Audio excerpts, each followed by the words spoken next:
Hey there, welcome to LSAT Demon Daily. I'm Nathan Fox, that's Ben Olson. Together we're the founders of LSATdemon.com and our weekly podcast, Thinking LSAT. We have an email here from Ty. Hey guys, I took the LSAT in November of 2021. I got a 170 and have an UGPA of 3.97. Okay, nice work. Excited with my score. And in a rush to start law school, I settled with that performance. Settled on that performance. I applied in mid-December and only to schools in the top 20.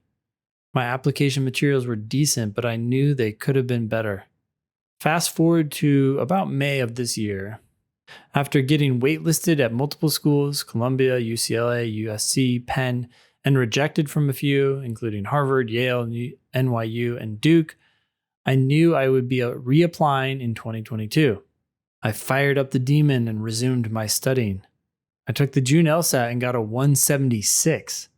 I am very happy with the score, but I am still a bit worried about the upcoming cycle. I have two main concerns. One, schools comparing my materials from last year to my much improved materials this year. Don't think that's going to happen much. My BA is in Talmudic law. Talmudic? Yeah, Talmudic. Talmudic law, rabbinical studies, and from a no-name college. Do you think law schools care about that?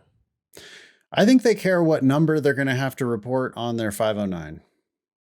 I do think that they sometimes care when you're on the bubble and, Ty did it wrong the first time around. Mm-hmm. Ty could have done better than 170. Ty applied in mid-December, and that's not the way to do it. The way to do it is to apply with the very best LSAT you can at the beginning of the cycle when the schools are desperately trying to fill full classes for the upcoming year. Yep. So it's no surprise that you didn't get the offers you wanted, especially because you only applied to top 20 schools.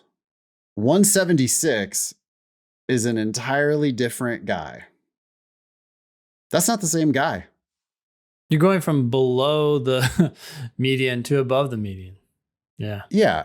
We look at one of these schools that waitlisted you or rejected you.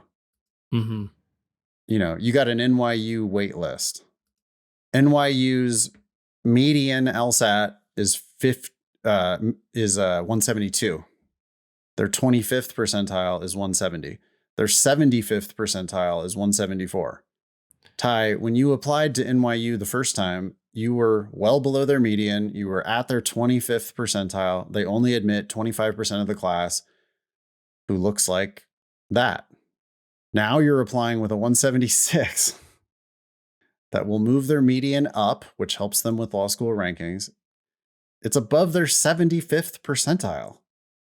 There are only 25% of people at NYU who have anything close to that LSAT.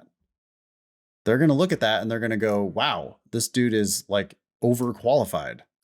Yeah, I put in his numbers, a 3.97 GPA and a 170 LSAT into the scholarship estimator at lsatdemon.com/scholarships.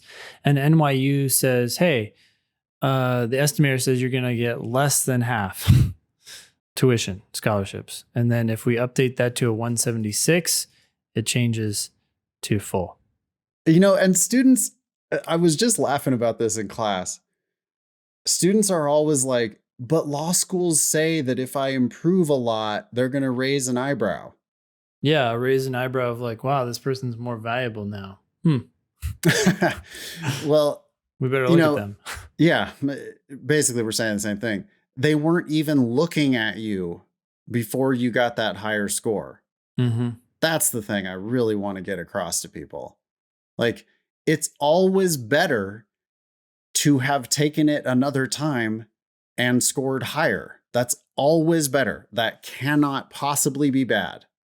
Taking it again and scoring higher is only good. Like, yeah, have you ever heard anyone say, gee, I wish I wouldn't have put that higher score on my record? God damn it. Yeah. Well, the problems that created for me. At Harvard, Yale, this was probably like an auto reject with a 170. Yep. Like, no, we're not lowering our median LSAT for you. Maybe they are concerned about the rabbinical studies. They're probably not. I don't think they give a shit about the major. If anything, that major actually sounds interesting to a law school, I have to think, because studying Talmudic law and rabbinical studies, like, you're used to studying the same type of arcane shit that you're going to be studying when you go to law school, right? And you got good grades. The no-name college might matter a little bit more to those top schools because they don't know whether they can trust the 3.9, 3.97. So, listen to what Dean Z says. Dean Z says, I care because of my rankings, and I care because I want to know whether you can cut it at my school. And when she sees that 170, she goes, you're below my median LSAT. Now, I'm not so sure about these other things, so you're out. Done. Yeah, you're going to hurt my rankings. And that 170, I'm not sure if you can cut it at my school. But then when you reapply and you show Dean Z a 176, she goes, I do care. She goes, you're going to help my rankings, which is great. And now if anything, I have more likelihood of thinking you can cut it. Now, in class the other night, we were hypothesizing a bit about, hey, what if a school looks at that and goes, oh, I wonder if this person got accommodations on their retake? But even then, it still can't hurt you. It can't possibly hurt you, right? Because if Dean Z's brain is split into two, does this help my rankings? Can you actually cut it at my law school? The first part of her brain is still like, it helps our rankings. Yeah. And they're going to walk themselves into things that help them, right? Like if you're like, whoa, maybe this person was accommodated, but you're going to be like, but I don't know for sure. No, they're going to discriminate against you on the possibility that you got accommodated. Oh my God. It's just too much. No, they're not. That can't be what they're thinking. I mean, if it is, that's insane. And I don't think that they would be, in the position that they're in at these top law schools if that's the type of weird shit they were doing in their admissions decisions. I think they see this higher LSAT and they go, helps my rankings, makes it more likely that this person is going to be able to compete at my school. You're in. Yep. And the earlier application is not going to hurt you either. Nope. I think that you have, and Ty, you're just worrying about something that you can't control at all. I mean, you're not going to know for months. You can't even apply until September. And you're not going to hear from many of these schools until like the spring of next year. So you've got 6 months, 9 months. You need to just chill. Enjoy your life. Email daily@lsatdemon.com if you'd like to ask us a question or share some LSAT or law school admissions news. Thanks for listening.